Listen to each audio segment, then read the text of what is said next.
Hello, everyone. Thank you so much for being here for our IDA Awards Spotlight series. Today, we're going to have a great conversation around the year Earth changed. My name is Nikki, and I'm the Associate Events Manager here at the IDA. I come to you from Los Angeles on the unceded land of the Tongva and Chumash people who have been stewards of this land for generations. Before we begin, I'd like to thank our media sponsor, Variety, for helping us bring this series to you all. I'd also like to thank Andrea, our amazing ASL interpreter. This series is available to the general public, and you can watch all of our conversations once they've premiered on IDA's YouTube channel. And now I know you're not all here to see me, so I'd like to introduce our incredible moderator, Janelle Riley, who's the Deputy Awards and Features Editor at Variety. Thank you so much for having me. I know you're not here to see me either, but I appreciate it. Please join me in welcoming today's guests. We have Director Tom Beard.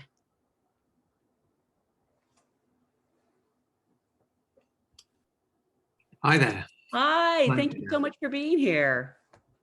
No problems. Hi, Jeanette. Thanks very much for having me. Absolutely. Congratulations on a really jaw-dropping, stunning movie. But I actually want to go back to the beginning. Whenever I have people as accomplished as you are, I actually like to take them back and ask, what was sort of your first job in this business? The first time you felt you could call yourself a filmmaker, or, you know, maybe you started in another department. Oh, thanks. Thanks for your compliments about the movie. I'm glad you enjoyed it, Jeanette.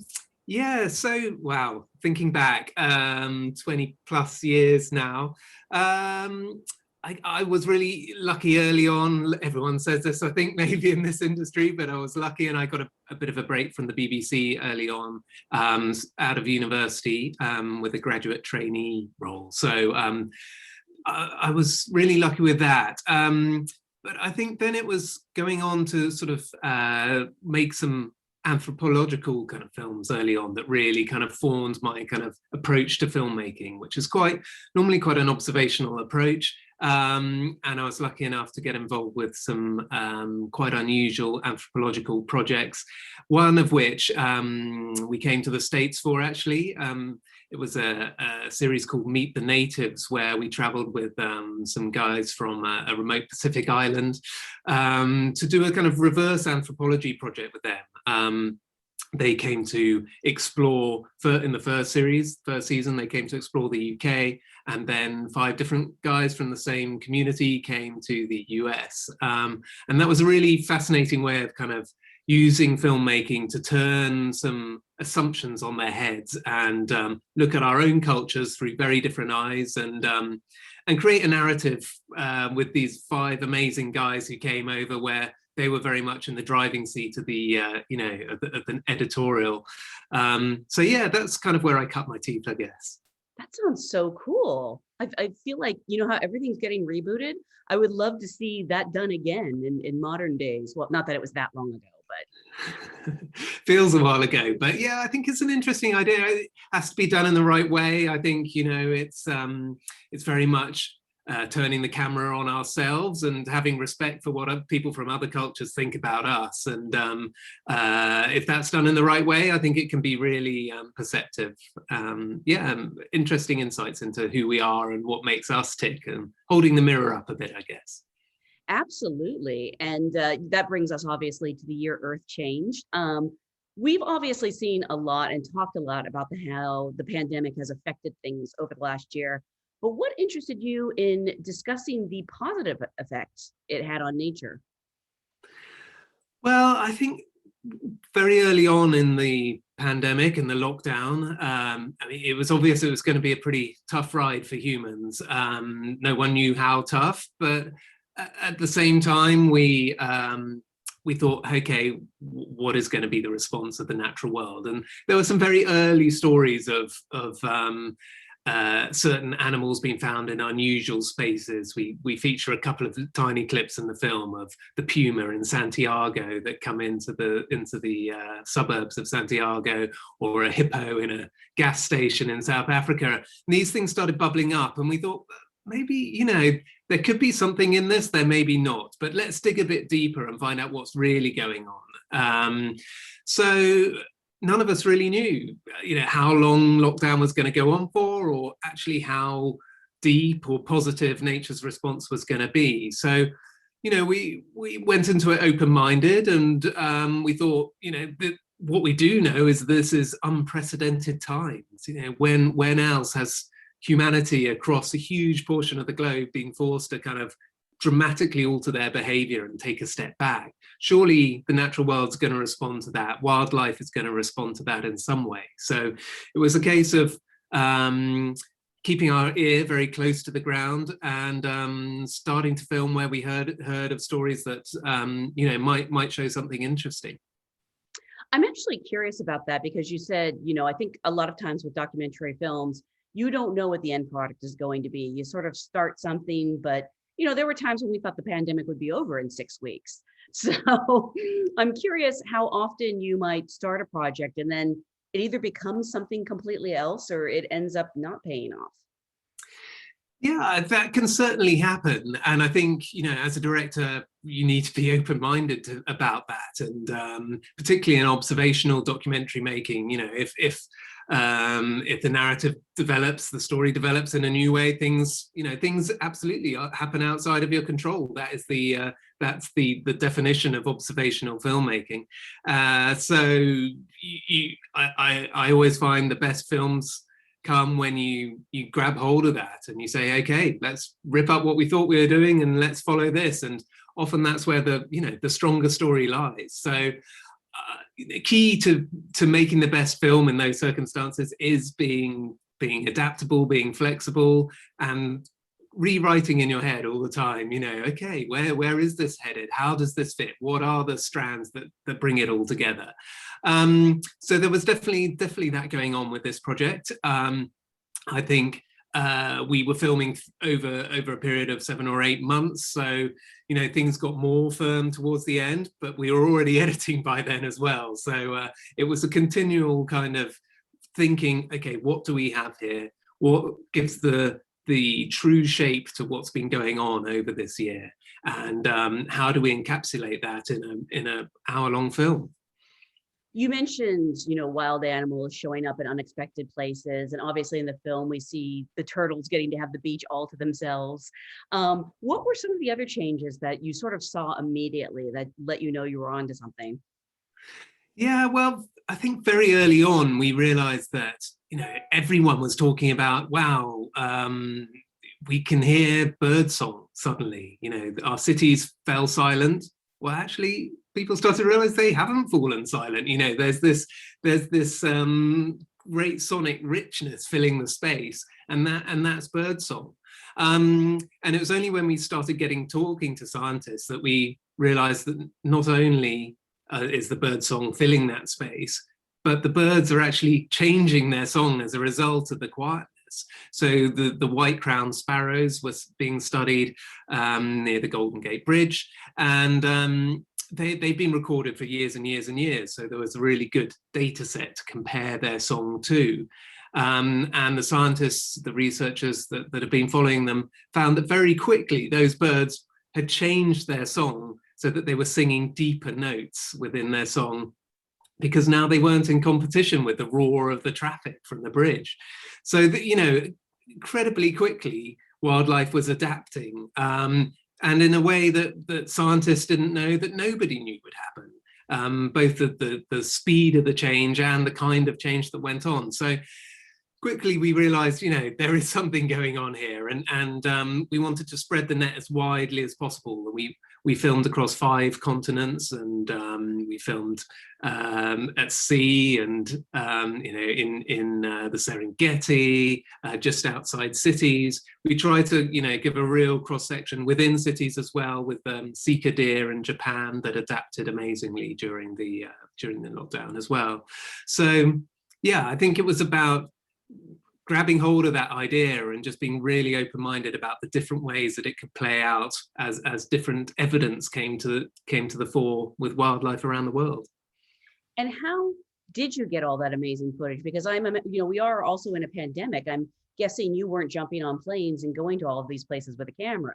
No, no, much as in many ways I'd love to. There are some stunning locations in the film in lots of different parts of the world. No, so I did it all from home, directed it all from home for the first time, and it involved a lot of video calls and working with some very talented camera operators who live all around the world. So we had a kind of matrix we had to put together when we heard about a story.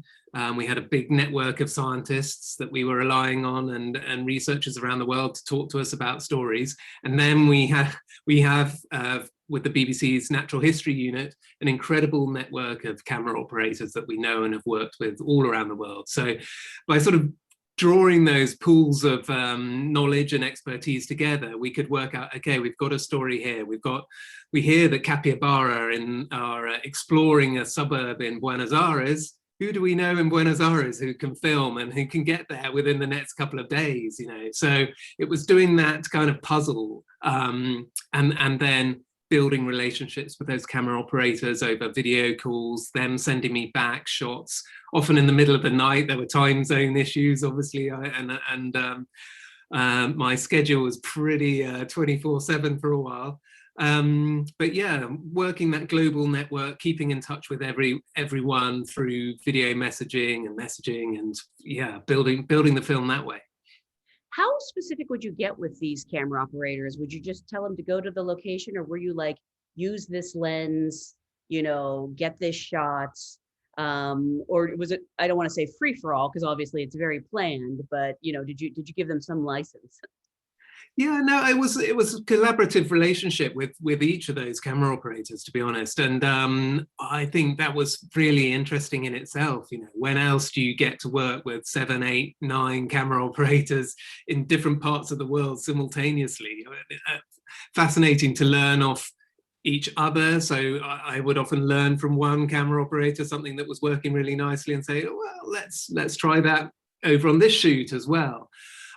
So you know, I had quite a clear idea of what I wanted from the story and how we could make it feel that the film had a coherence. But often the camera operators would know that area and you know, the conditions they were working in much better than me. And actually, I think, you know, the film really benefited from that with local crews who live and work there all the time. They know those environments, they know people around them, often they know those animals really well, not necessarily the specific animals, but they may well have filmed with humpback whales in Alaska many times before in the case of our Alaskan crew. So, you know, we were able to really, you know, pool the best of everyone's resources, I think, in that way. So yeah, we would help them source kit and discuss lenses and certainly talk about how the sequence could be built, but it was a collaborative process in the best way, I think. You know, they say necessity is the mother of all invention, and obviously filming in a pandemic is not ideal, but was there anything you picked up from this or learned that you think you're gonna incorporate going forward? Yeah, well, I think the fact that you can gain from working with local crews is a huge one, and you know, we're all ever more aware of not having to fly when not flying when we don't need to. So I think there can be real advantages to working with local crews more in the future and finding those really great local camera operator talents that deserve to have great projects to work on and do a brilliant job without having to fly people around the world the whole time. So there's real benefits there. I think it does come with some challenges as well, that particularly I think with working with people, I found when you're working with contributors, scientists, researchers, normally you can be there in person and, you know, get chatting to them before and meet the day before or a couple of days before. And, you know, there's nothing like that personal interaction to build up the relationship you need to, you know, to make a great film. And that's much harder remotely. You know, you don't have that instant ability to read each other and to trust each other. So I quickly learned that you need to spend a lot of time on that. You need to really get to know your contributors through video calls and just keeping in touch for the weeks building up to it if you can.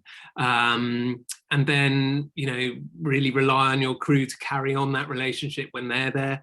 I was usually on a video call as well while we were directing, interviews were being shot and things like that. But that's a different and more challenging process, I think, than being there yourself.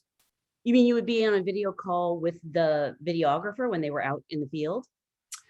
Sometimes, yeah. I mean, when they were doing interviews with the contributors, then I generally was wherever, you know, cell networks reached. It's sometimes harder in some locations.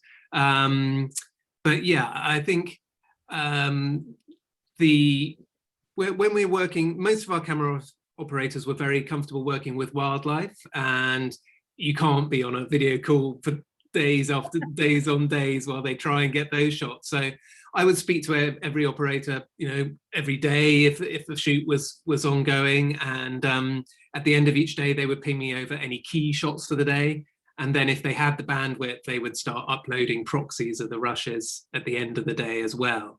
So I was trying to keep on top of how the story was developing all the time. And it meant that often I saw some of the, you know, the most exciting moments of the film, like the cheetah returning to her cubs, having the quiet Serengeti savannah to herself without any noise. She could be called beautifully over to her cubs by her mum. Or maybe a better example, actually, the leopard that came into the game, the safari lodge, and walked straight across the veranda right up to the film crew. And the first thing I'd hear about that was a text sent to me a few minutes later, and then up would ping this little short clip filmed straight off the camera operator's viewfinder saying, "Look at this!" Like, wow, okay, that's great. We've got a great part of that story now. So I was keeping in touch as closely as I could. Having worked in this medium for some time, when you went into this project, did you sort of have ideas about how you wanted to make it different, or, you know, certain tropes you wanted to avoid, or once again, were you just sort of open to anything? Yeah, I think we had to be open-minded, but I think there were certain things that had to be avoided. It's a very positive film in many ways, I think, but I was very conscious that it could feel naive if we weren't careful, that it can't, that of course lockdown isn't ever going to be the answer to everything, and it can't suggest that is, that nature's response is reliant on us, actually making a conscious decision about how we want to live beyond lockdown. So I think that's something that I was quite aware of. And I think there's a balancing act in the film as well between sort of saying, okay, nature is being given this opportunity, wildlife is being given this opportunity to bounce back when we're not around so much. But also, this is a strange and unsettling time for us, and for many people, a really, really difficult time. So trying to balance those things tonally in the film, I was quite conscious of, and I wanted to use some of those, the shots of kind of flying down the empty streets of our cities and make that a very global feel, but a slightly unsettling, eerie feel as well to that. Not to try and drag down the tone of the film so much as just to provide this bit of balance between, okay, this is what's going on in the human world, and it's not normal, and it's it's maybe not what any of us would choose, but hey, just look at what's happening on what the effect is on nature, and what can we learn from this unprecedented experiment. What can be learned? Can you actually talk about how going forward we can continue to make modest or large changes in our behavior that will help the world and the wildlife? Yeah, the film talks about some of them in the conclusion, and I think what's really interesting is that there are some actually quite small changes that for individual species can make quite a big difference. No one of those small changes is obviously going to solve everything, but things like for the turtles who nest on the beaches of California. It's, one of the densest nesting sites for loggerhead turtles in the world on that stretch of coast. And just by closing areas of the beach at night time for certain short periods of the year, that can make a massive difference to those populations, or to the global population of loggerhead turtles. It's such a important nesting site. So that's a relatively small change, and lockdown proved what a big difference it could have. The nesting success for those loggerheads went from 41% up to 60+%. So it's a massive change. We can change the amounts and the impact of noise in the ocean from ships by thinking about the speed ships travel, or bunching ships together when they travel, and that would really help humpback whales, for example. So yeah, I think the speed of the change that wildlife showed us points to some relatively small things we can do, and then I think it's also about our attitude on a kind of broader level. What can be taken away from this experience of the global lockdown? That nature does respond fast, that we do have a very direct impact on how wildlife gets on out there. And I think that comes down to the fact that wildlife and humans are actually really closely interconnected. We're time and time again, the stories showed that, whether it's African penguins in South Africa, who we thought were getting on with people fine, but when people weren't around so much, they came back in from the sea much earlier in the day and could feed their chicks better. That interconnection is really close, and every change we make has an impact on wildlife. And we just, if we treated ourselves as part of that one system and really thought about that with all our choices in life, that attitude shift could make a huge change. And obviously you got the crown jewel in narration by having Sir David Attenborough involved. Did you have a relationship with him already? Was it sort of a blind ask? How did that come about? Well, the BBC's Natural History Unit, of course, Sir David has worked for the BBC throughout his life almost, and so that relationship goes back decades. And so there's a close relationship with the team and him, and he loved the idea of both wildlife getting a break during this time, but also he heard a huge amount himself during lockdown about how much people were getting from wildlife during this time, how much comfort they were getting from nature. People were writing to him all the time, he told me. So, I think this chimed with him very strongly as an idea, and he felt that this can be a really important moment. When else are we going to have this accidental experiment that's happened where we can learn some real concrete lessons that are just offered to us? So yeah, he was really keen to join the project and to help us get that message across and share what we'd learned over the year. When it came to editing, I know it was an ongoing process, but how many hours of footage do you estimate you had? And you can't include everything. Sometimes it doesn't fit the story, even though it's a scene you love. Was there anything that you sort of had to leave out, but you miss?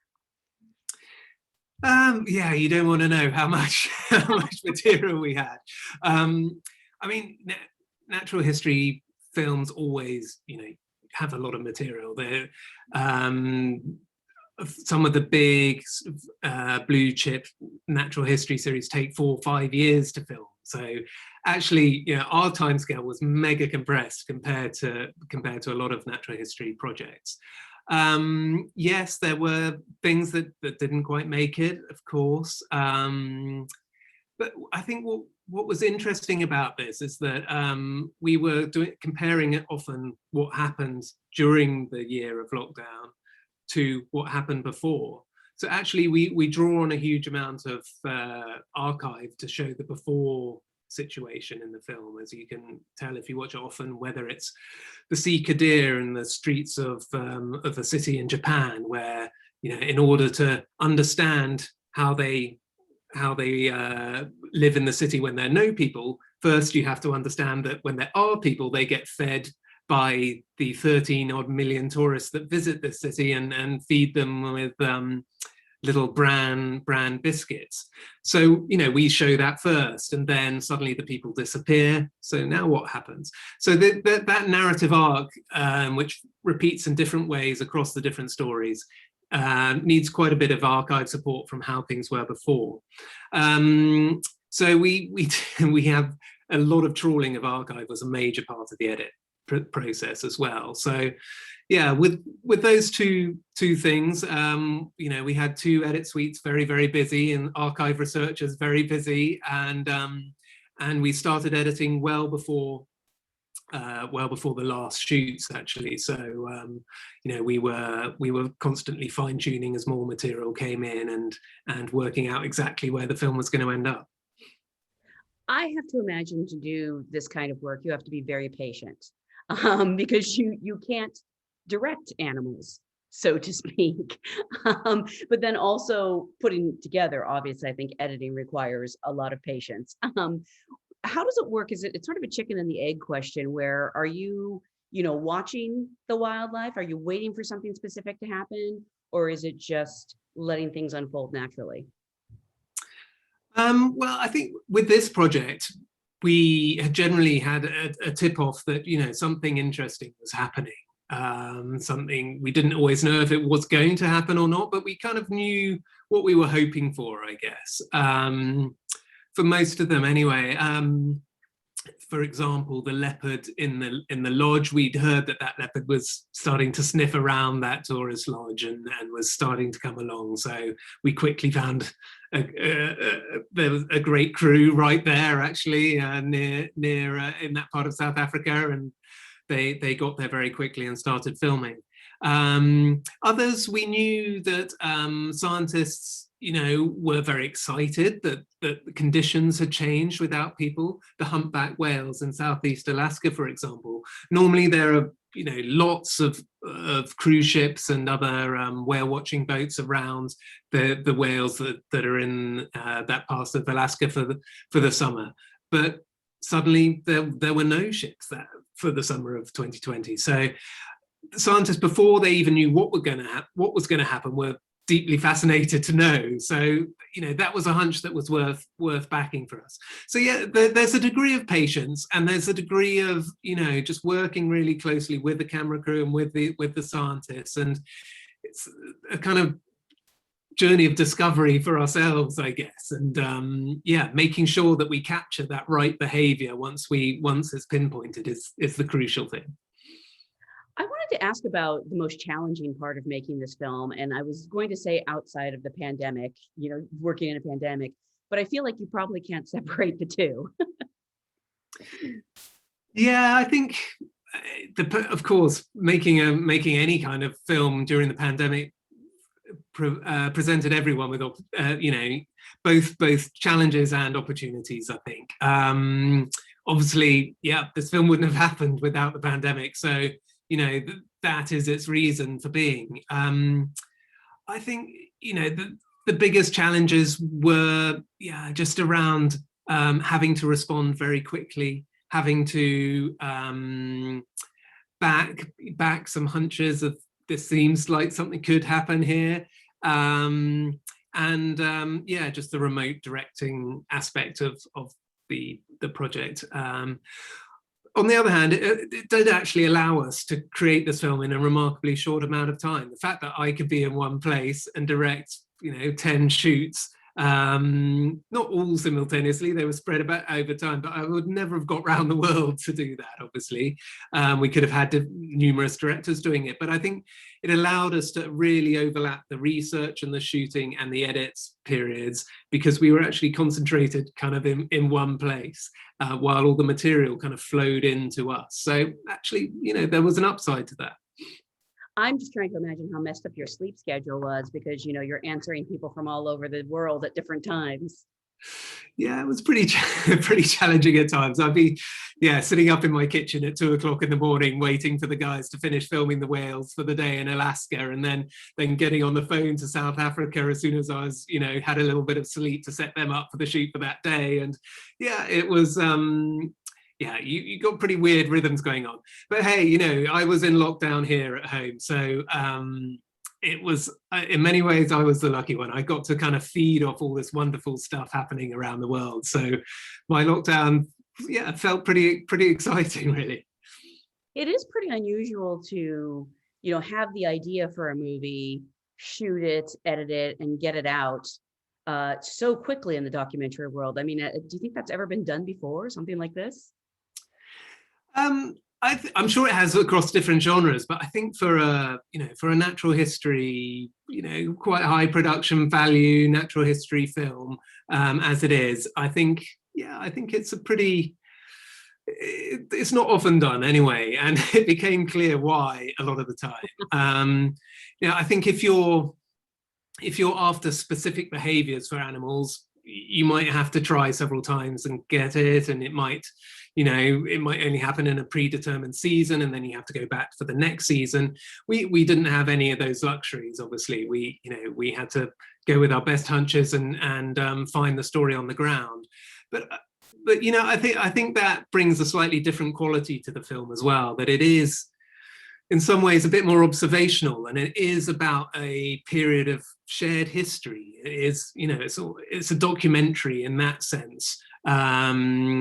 Rather than a sort of a blue chip natural history film that is purely focused on animal behavior. It's set in this real world context with the chronology. And I think, that gives it a different feel. And we all lived through this time together, didn't we? So the fact that we can slightly turn the camera around and sort of show how nature responded over a period which we all know about and will trigger emotions and thoughts within us as well is a pretty unique experience. So we were keen to get it out, as quickly as possible. Apple wanted it ready for Earth Day this year, which it was. And I think the edit worked very hard to get it there, and it shows it is possible if you go at it hard enough. This film premiered on Apple TV Plus and quickly became its highest rated nonfiction special. I'm curious, how did it feel to receive such a warm response? Well, very, very flattering, I guess. You never know, do you, when you release a film? How is it going to be received? You do your best to keep some distance to it, but once you've watched it X hundred times, I think that becomes pretty difficult. So you become a bit snowblind, and you never know what life it's going to have once you sort of wave goodbye to it into the big wide world. So no, it was great. It's great that people came to it and continue to do so. And I think it probably is down to this sense of a shared experience that we've been through and wanting to see it from a different angle, and knowing that there's something not only positive that happened during that time for wildlife around the world, but there's a positive lesson that can be taken from it. There's something that we can all step back a little bit. Now we're a little way down the road. I mean, obviously it's still a difficult time in many parts of the world, but we can see some things that we can take away from this that can help the wider planet and species around the world. I always feel a little guilty asking this when someone has just come off a massive, amazing project. But what are you working on now? Do you know what's next? I don't know what's next. No, I'm talking to different people about different things, which is exciting. To be honest, what's next at the moment for me is that during lockdown, my wife was doing a lot of all the homeschooling, while I was stuck in the edit for long days and weekends. So it's my turn to look after the kids. is mainly what's next. We're just here in the States starting to get back to school, so that timing is very convenient. I don't know. Yeah, I think I might be getting the better end of the deal. It's summertime starting. The kids are back in school. Yeah, don't tell my partner that. Well, I look forward to whatever it is you do next. Congratulations again on such a wonderful film. Thanks, Janelle. I'm really glad you enjoyed it. And thanks a lot for having me along today. Absolutely.